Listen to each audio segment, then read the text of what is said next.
And hello again from WJ Live, powered by the Western Journal. I'm Josh Manning, Deputy Managing Editor for Assignment at the Western Journal, and I'm joined by Brian Chai on my right, Deputy Managing Editor over Features, and on my left, Michael Austin, reporter for the Western Journal. Thank you guys so much for joining us today. Believe it or not, it's a chilly day in Phoenix. We actually had snowflakes just a few minutes ago. My daughter texted me and said, "Daddy, it's snowing." Might be the first time it's happened since we've lived here. But anyway, wherever you are, we hope you're having a nice afternoon, beginning to your evening. Thanks for stopping in with us.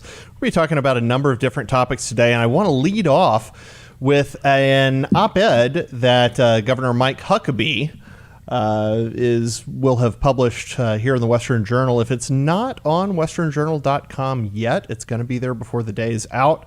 I have an advanced copy of it and was looking at it earlier today, and I thought to myself, gosh, this is something that folks on the podcast I think would enjoy knowing. And what the governor is dealing with is what's coming as far as electioneering goes from Democrats. Now that the Democrats have a majority in the House and they've got a bare majority, tiny majority in the Senate, and that just sort of depends on what's going on. We've avoided some danger. I don't think we're going to see new states. I don't think we're going to see proportional representation in the Senate yet. I don't think we're going to see legally doing away with the Electoral College yet. There are some practical ways. This is a little off topic, but you really don't think there's going to be any new states? You think we've dodged that bullet completely? Well, with Sinema saying that she's not for destroying the filibuster, I think that's it only takes probably extrapolate that to because what happens is essentially you bring in Puerto Rico or you bring in DC. You're essentially bringing in two Democrat senators, and at that point you're diminishing the senatorial vote for any red states. So I don't think that's going to happen right now.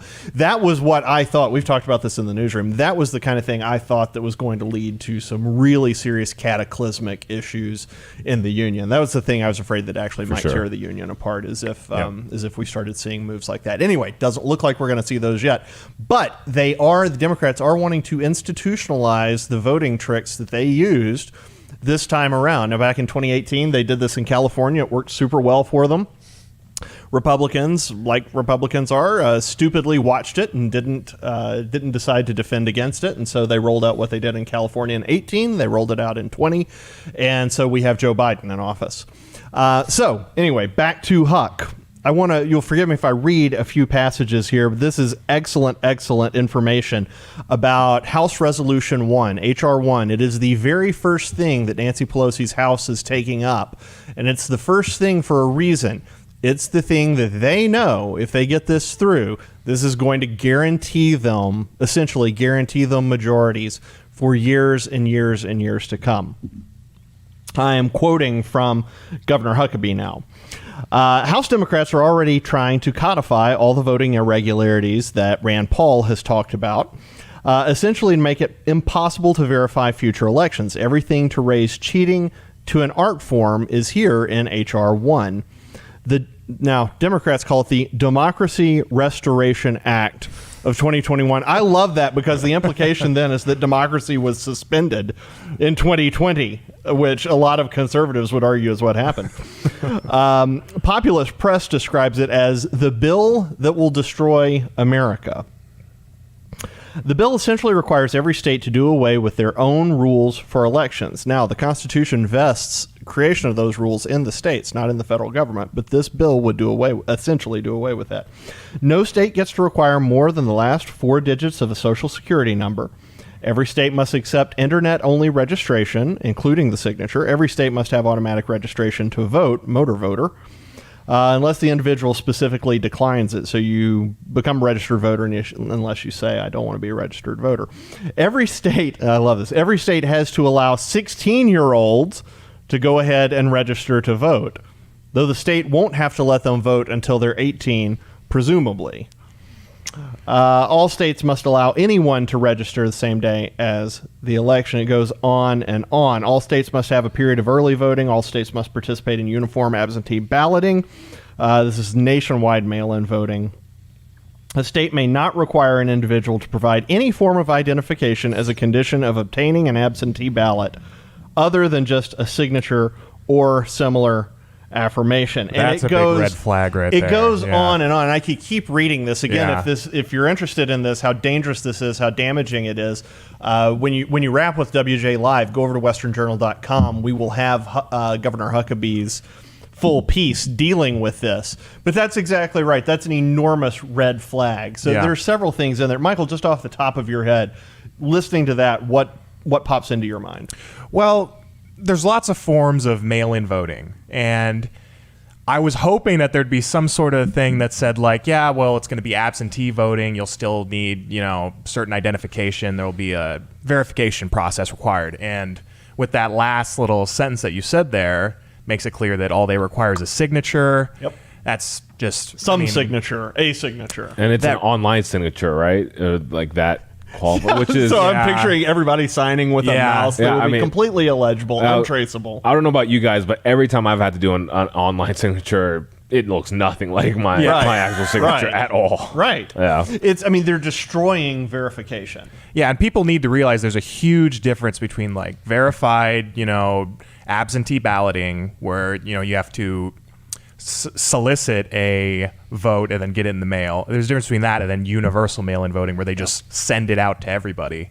And I'm not super opposed to certain types of absentee balloting, but this is definitely taking things a step too far. That's going to make the system really open to fraud, as it was this past election. So yeah, the military, they've done absentee balloting forever, but in that case, normally you have an officer or an NCO who is actually trained in how to handle the ballots and make sure everything stays secure.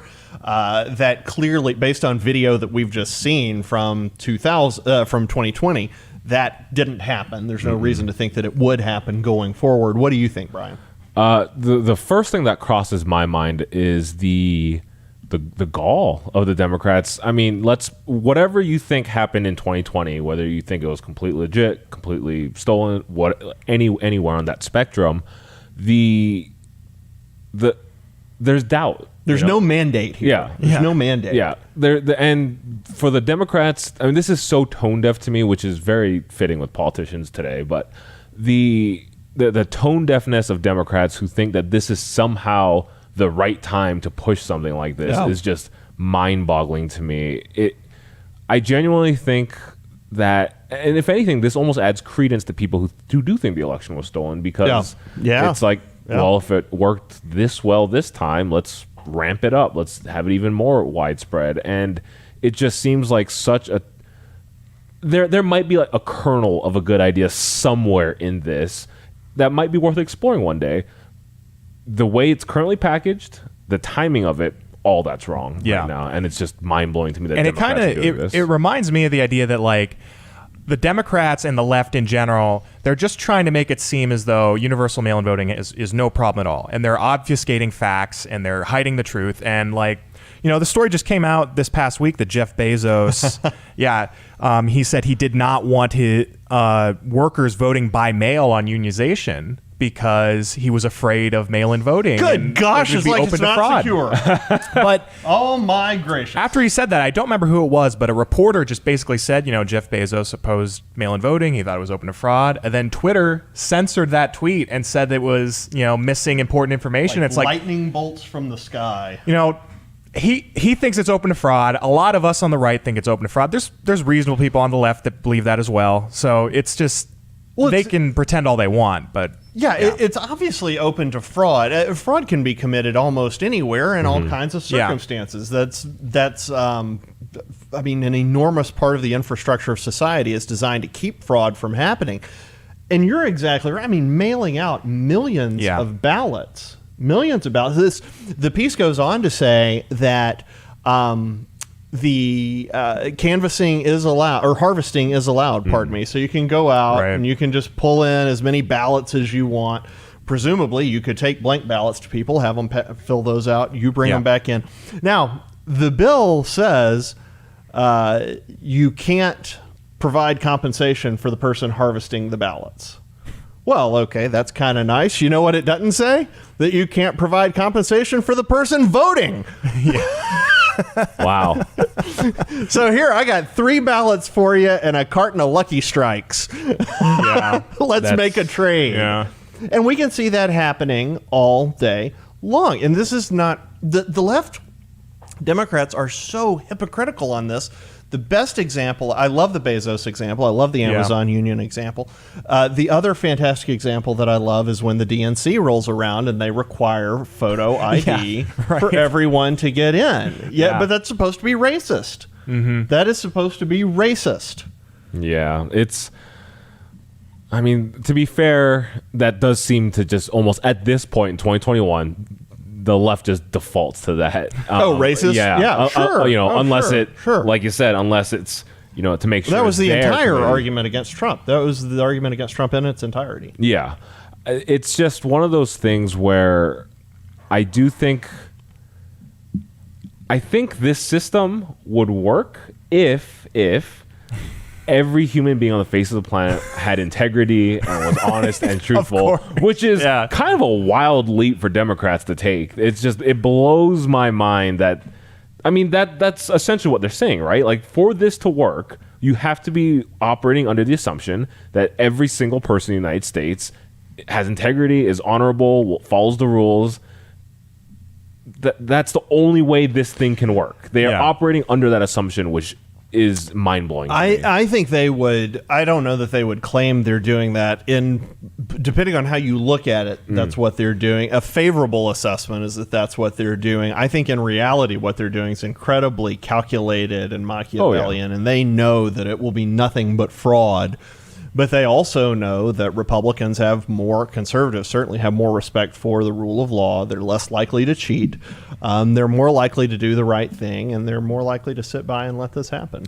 And when you have a flood of illegal immigrants coming in, assumedly with the Biden administration, release them all. It's you have a system where it's not as hard for them to vote, and you don't need to require an ID or anything, so they could just vote, and Democrats could pretty much get everything they wanted on their list of preferred policies at that point. Yeah, the piece, I can't find the line in here now that I need it, but of course this does provide for criminals to vote. Yeah, as well. Right. Naturally. The people we're least interested in having dictate how we run our lives. Right. They're allowed to vote. So that's now, again, folks, put it in perspective here. This is not House Resolution 337. This is H.R. 1. This is the very first thing. Democrats are a lot of things. Stupid is not one of them. They are very clever. And there's a reason this is H.R. 1. From this, everything else flows. As soon as you've got control of the ballot box, you've got control of everything else. So, all right, that's first off. Yeah. Next up, let's shift over to Michael. Yeah, and, the Democrats have been gaining control in a lot of different places in the government. And Biden, the presidency, that's one of the biggest ones. And I truly think one of the biggest reasons Biden won the election was because of the COVID pandemic, and because people were so worn down by the economic downturn. And, obviously the sitting president gets the blame, whether that's fair or not. But they were so worn down. And then when Biden came along and said, hey, I can fix this, I can make this better, just vote me in, I think a lot of people in the middle really trusted him, and they were just, sick of all the drama with Trump that was created by the left. That's it. The media wore him down. I think that's a huge part of it. Yeah. Just shut up. I will vote the way you want me to vote. Just shut up. There was that, and then there was, Biden did say, hey, I'm going to fix this stuff. I'm going to make COVID better. And then, a day in, maybe just a couple days into his presidency, and then Biden basically says there's nothing we can do about the pandemic. Sorry, folks. Yeah, he tried. He tried. He gave it a good try. There is nothing. Was it in the next 6 months or in the next few months? I can't recall. There's what nothing the we can do. Was. Few months. There's nothing we can do to change the trajectory of the pandemic in the next several months. Good gosh, almighty! But he was supposed to be our salvation. Right. Oh no! We made a mistake. And I didn't. Biden was going to save us. I learned my lesson in high school when I voted for a class president who said he was going to get rid of homework, and a week into it was like, oh, I guess I can't change the truth. Is that true? That's a shame. But a big part of this, this, like, we knew this was a lie the whole time. Sure, but a big part of how they sold this to the public was by, first off, pretending like Biden had a plan that was any different from Trump's, which it was not. And second off, pretending like Trump didn't have a plan. So like Biden's... And that lie persists. Yes. And Biden's senior advisor, Cedric Richmond, he was on CNN, this was 2 nights ago. And he basically said that the Trump administration didn't leave anything. They didn't leave a plan for COVID distribution, which is completely false. You know, Trump was going on about Operation Warp Speed at every possible turn, and he should have. It was a huge accomplishment. And basically, the Biden administration is now benefiting from that Operation Warp Speed distribution plan. 1 million vaccinations a day. Yep. They're pretending like it was all thanks to them. Yeah, so This they is had like that evolution. yeah. Nobody had a plan, and just suddenly something happened, and 1 million people are getting vaccinated. But, you know, like all every kinds of day. different It's places a miracle. Have admitted that, like, yeah, the reason the vaccine distribution is going well is because of Trump. You know, the Washington course. Post said the accelerating pace of inculcation suggests he inherited a program poised to meet his target of 100 million doses in 100 days. Fauci said, we certainly are not starting from scratch. Washington Examiner, on Wednesday, the day the presidency transitioned, the U.S. vaccinated a record 1.5 million people. And by the way, where is this going worst, and where is it going best? It's going terribly in blue states. But man, those hillbillies in West Virginia, Yes. those people who don't believe in science, they are vaccinating like crazy. And of course, we're joking. I, being from Arkansas, am one of your brethren. But that was the idea, was that, they don't believe in science. They're all so backward. But what part of the country has this figured out? Right. Well, it's the conservative And you could, parts. I mean, you Parts can supposedly don't believe you in can science. try to make the argument that maybe the Dem states have more densely populated cities and stuff. Sure. So maybe that raised the numbers. But, you know, even when you take all these things into account and you look at the numbers, like with all of those variables put in there, there's still basically no difference. There's still no difference. And in the Dem states, there's been more economic downturn because of more lockdowns. Well, that's the California, Florida example Yes, that we exactly. were looking at last week. I mean, they Yes. finally crossed, and Yeah. turns out business is still pretty good in Florida. And if you're in California, you're in bad shape unless you're Gavin Newsom's winery.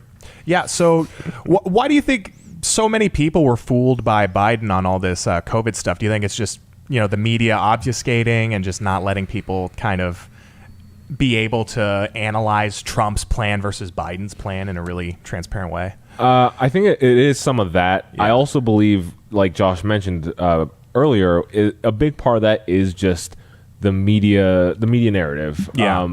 The people were almost conditioned to believe that Trump screwed all this up. Trump dropped the ball. Definitely conditioned. Yeah, Yes, I agree. they were led to believe that all this was Trump's fault, and then Biden's the one who came in with the big empty promises, and it just it was a perfect storm for Biden to be elected. I guess Incredible luck. Yes. Incredible Yeah. luck. Because the guy who... If you remember back to the beginning of 2020, there was no gonna way say. Biden was going to win. Yeah, I mean, it didn't even look like he was going to make it out of the Democratic primaries. No, Clyburn saved him. Yeah. More of what I'm saying is there was no way anyone was going to beat Trump with how well the economy was doing. And I will add, Mike, you briefly mentioned this, how Biden's basically just aping Trump's plan and calling it his own. Yeah. My lovely wife, who may or may not be watching, she is like the least political person you will ever meet.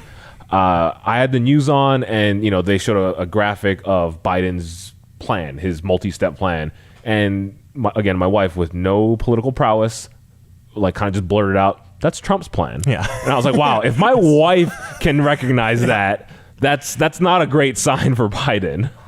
I think you're 100% right. People recognize, the American people are not stupid. And I don't think it's going to Despite take what any Democrats time. Despite say. what Yeah. Democrats say. Yeah, you're exactly right. And, what was a rude awakening for these folks just a few days ago, I think Keystone was the first thing. Mm-hmm. All of us, day one, 8,000 union jobs Yeah. gone. And I'm no huge fan of unions. But I mean, his entire appeal was, hey, you know, I'm one of you. I'm from Scranton. Not really from Scranton. He's kind of from Scranton. But man, I know what it's like. I'm going to take care of you. And then just. And after the Keystone stuff, after he he finally implemented his ban on fracking, and after this statement on COVID, I've been pretty encouraged by all the backlash I've seen from people who voted for him. Me too. Yeah, and it gives me a lot of hope going forward that there might be some pressure on him to, like, okay, he might need to tamper down, otherwise he's going to alienate so many of the people that voted for him. And I mean, say what you will about whatever you thought of Donald Trump's presidency, what he was campaigning on before he was elected, he stuck to his guns. He saw it through. It is the polar opposite of Biden thus far. You know, I mean, we're a week into his presidency. Yeah. Just the absolute polar opposite of the Biden presidency, where, you know, Keystone Pipeline, what happened? Fracking. Fracking. Yeah. I was like, what's I'm the word? I'm a man of faith. I'm a man of faith. I'm in the Catholic Church. Yeah. Oh, I'm a man of faith. You know, they really talked about that the last few weeks, and now the unborn taking it on the chin. Yeah. I mean, just the exact opposite of the way he wanted to look. And we tried warning. We did. Tried warning. We everybody. did. It's just mind blowing. And like you said, the upside, the silver lining to the way Biden's begun his presidency is maybe 2024. People will. The backlash will be raw. My other concern is that all this is so early. Yeah, I've been thinking about that too. I really hope people don't just kind of forget about it in 4 years. I don't think they will. I think mistakes like this will continue for a while. Yeah, that's coming true. From him. Yeah, mistakes, but he'll keep doing these things. Well, how do you read? And we need to get over to Brian's topic too. But how do you read something like Kyrsten Sinema kind of backing off a little bit? And then you see Tulsi Gabbard, who's probably my favorite Democrat. Yes. I think that's second fair. that. Tulsi tweeting at Joe Biden saying, what, did you declare martial law? Because that's what this looks like, and that's what this feels like. Mm-hmm. I mean, what do you guys make of Democrats who are kind of, they're maybe not where Biden expected them to be? I mean, it gives me a little hope that the Democrat Party isn't completely lost. Not much hope, but a little. But it does feel like it could portend much bigger issues down the road, where we are seeing a clear division on the left of people on the far left. We're talking Squad, Bernie, etc., and then more level-headed Democrats, Sinema, Gabbard, which unfortunately is very much the minority right now, it seems like. And Biden, who I think a lot of people kind of assume would just be a vessel for the far left, is clearly leaning that way, as opposed to the more moderate blue path. I mean, I've seen a lot of Democrats and kind of more moderate liberals, mainstream liberals, basically cheer on Tulsi Gabbard in recent weeks. And that gives me hope that, look, Tulsi Gabbard, her policy positions I'm never going to be able to stand behind the vast majority of those. But if those are the type of people we're negotiating with across the table, that's a future I'm excited about. So an actual future. Yeah. The question is just how long do they stay on the other? How long are they allowed to live on the other side of the table? Which is a legit question. Okay, so we've talked about a couple of political issues. Let's shift over to something that's social, but really, really needs some attention. So what I want to bring to the table today is a report. A report from a couple different places, all stemming from a CDC report, which essentially says that suicide rates are way up. Young children, I believe their ages 5 to 17, their visits to the ER for mental health issues, those are also up pretty solid. Looks like a 24% increase for 5 to 11-year-olds for mental health visits, and a 31% increase for 12 to 17-year-olds. A big part of this, I think, without a doubt, and the New York Times actually report on this, a big part of this is school lockdowns. Say what you will about the current education system in America, but at the very least, it serves a purpose in just getting kids out there interacting. They're not staring, actual human interaction, as opposed to, just chatting with your friends playing Fortnite. Or bringing them out of abusive circumstances. Yeah. Yes. Like a whole litany of things that, lo and behold, lockdowns were bad. And it's really depressing seeing some of these stories. Specifically, the New York Times mentions Clark County, which is in Nevada. They had, in the Clark County School District, there were 18 suicides, which is double it doubled from the previous year. So, I mean, I think 9 suicides is way too much as it is. And then for it to just double over the course of school lockdowns. And it's a really harrowing article. Reading it and seeing the issues that children are dealing with. So what I want to kick it over to you guys real quick is, why do you think, like, why did the schools lock down in the first place? I know they say it's for health reasons, but why did it take this horrific surge in suicide rates for schools to reopen? Like, why did it have to get to that point? Why didn't the so-called experts see this coming a mile away? Well, why did the schools do it? Teachers unions. Why didn't because teachers unions are just awful. We all know that. They care more about teachers than children at every turn. That's why we support school choice at the Western Journal and at WJ Live. But as far as it goes with the experts, I think a lot of the experts did see it coming. We heard that from a lot of the experts. But then, what really troubled me, I think a couple of months ago, there were a lot of articles put out by several different left-leaning outlets. I think there was an op-ed in the Washington Post. That was one of the big ones. And they were all basically saying that the increase in suicides during the pandemic, that was a myth. And they were, their reasoning for that was that, look, we don't have the death numbers yet, because typically your national death numbers, they don't come in until kind of a few months into the next year. So people are just guessing, and we haven't really seen any evidence. And then I think this researcher just looked into like a couple of communities, and he said, oh yeah, and it's not happening here. And it's just, I saw so many people sharing those articles. I saw friends of mine sharing stuff. Yeah, suicides aren't going up. Lockdowns are great. And the left, we know from economic experts and from health experts that like isolation, economic downturn, that always leads to more suicides. Whether that's, even during these months of COVID, or whether that's over the course of the next year, there's going to be a huge increase in suicides. It's obvious. It's common sense. And they just wanted to obfuscate that. I think that's the third time I've used that word today. I'm actually not that smart. I just like using big words. But I've noticed.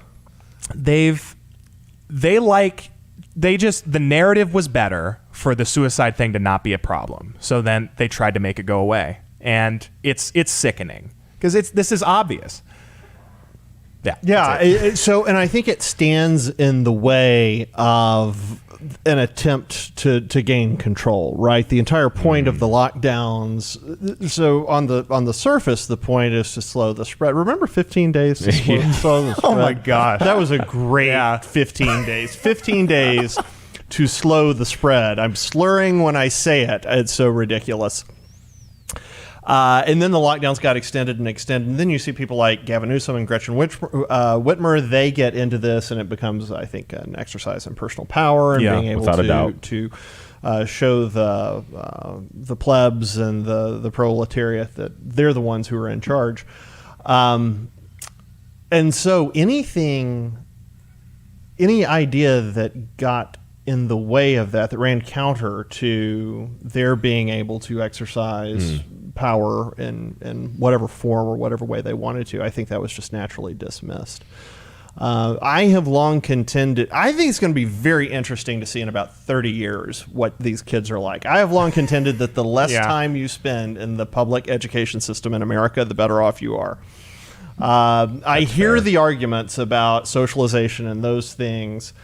But see, I was also homeschooled, and I was pretty much a loner, and I turned out reasonably okay, despite what Brian would say.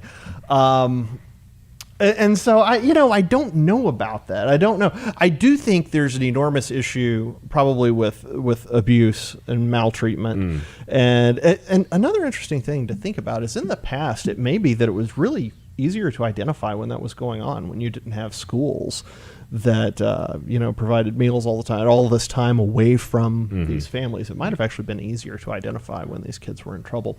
And now we don't have much of a mechanism to do that when the schools aren't. Yeah. That's interesting you brought that up, Josh, because that leads right into my second question that I was going to ask you. So outside of reopening schools, let's just take that out of the equation. The fact remains that, like in this particular Clark County, that's 18 kids who just couldn't handle it. They killed themselves. What do you think is the societal remedy for this? Because it's not something that gets a lot of mainstream attention, but it's just like reading this story made me so depressed. Yeah. Just I felt my heart goes out to, especially the family. I'm about to be a parent. Yeah. And just the idea of, there was one story in here of a dad who found his son in his car after he shot himself. And I just my heart just shattered for them. So what's the answer for the teen suicide issue, whatever that is?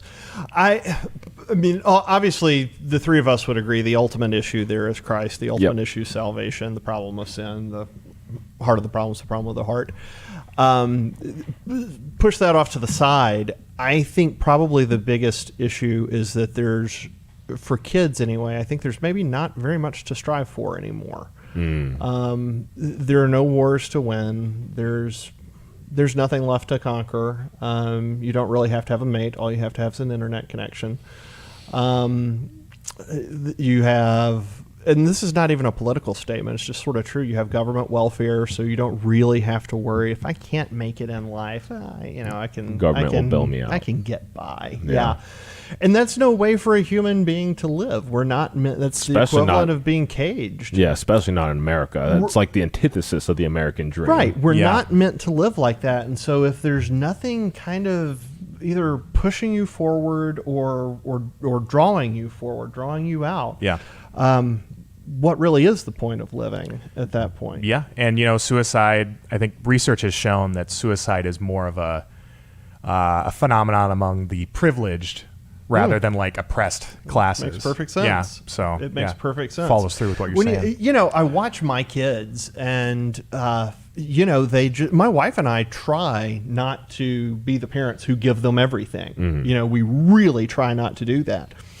But just by virtue of existing in the world they exist in right now, unless we were to go off the grid or something, I mean, they have got everything at their fingertips. And so what really is there to strive for at that point?